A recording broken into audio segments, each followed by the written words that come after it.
రాజేష్ అన్న ఇక్కడ ఏ ఒక వ్యక్తి చేసినటువంటి తప్పుకి చట్టం శిక్ష ఇస్తుంది అయినా కూడా ఆ వారిని మీద అట్రాసిటీ కేసు పెట్టినా కూడా మళ్ళీ ఈ అంశాన్ని లేవనెత్తి వాళ్ళ ప్రలోభం కోసం పాటుపడుతున్నటువంటి అట్లాంటి వాళ్ళకి ఏం చెప్తావు?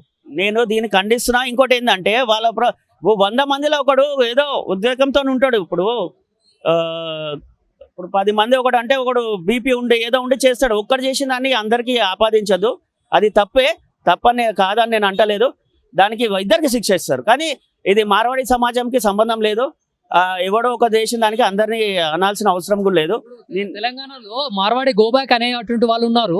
వాళ్ళకి అండగా జేఏసీ వాళ్ళు ఉన్నారు. అయితే మీరు మార్వాడి వాళ్ళకి మీరు అండగా ఉండడానికి మీరేం ఎలాంటి కార్యక్రమాలు చేయాలి? వాళ్ళు కూడా వాళ్ళకి అండగా ఏం లేరు. కొంతమంది మందబుద్ధి కొన్ని పార్టీలకు సహకరించే వాళ్ళు తప్ప వేరే ఎవరు లేరు. ఎందుకంటే ఒక 70 ఏళ్ళ నుండి మన స్వతంత్రం వచ్చినప్పటి నుండి రాకముందు నుండి వీళ్ళందరూ వాళ్ళకి సపోర్ట్ చేసిన వాళ్ళే. ఇప్పుడు మైనార్టీలు అనేసి వాళ్ళకి ఎన్ని స్పెషాలిటీస్ ఇచ్చిన వాళ్ళు.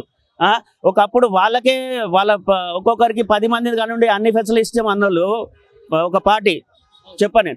ఇప్పుడు తెలంగాణ హిందువులకు మాత్రము ఒకరు లేక ఇద్దరు ముద్దు అని హిందూ ప్రజల్ని తక్కువ చేయడానికి చూసారు.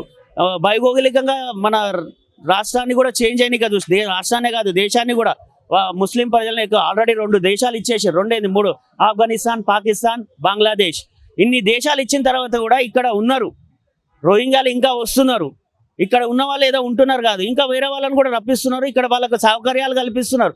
వాళ్ళని ఎందుకు అంటలేరు గోబ్యాక్ అనేసి? హిందువులు అంత చేతకట్టలు అనుకున్నారా? వాళ్ళకి ఎప్పుడో తెలివి వస్తుంది. ఇట్లాంటి ఏమో మార్వాడీలు దీన్ని మనసు మీద తీసుకోవాల్సిన అవసరం లేదు. అందులో మేమున్నాము, ఈ తెలంగాణ ప్రజలు ఉన్నారు. దీన్ని ఎవరు అంత సీరియస్గా ఎవడో ఒకటి చేసిన దానికి అందరు తెలంగాణ ప్రజల మీద తెలంగాణ 100% మార్వాడీలకు సహకన్నారు. వాళ్ళు ఎవరు కడుపు కొట్టి తినలేరు. వాళ్ళు 4 ఉపాధి కల్పించి వాళ్ళు తింటున్నారు అంతే. ఎవరైతే ఎప్పుడు వేరేని కడుపు కొడతారో అప్పుడు తెలంగాణ ప్రజలు ముందుకు వస్తారు. వాళ్ళని ఖచ్చితంగా శిక్షిస్తారు. తెలంగాణ శ్యామ్ లాంటి వాళ్ళకి ఏం చెప్తారు?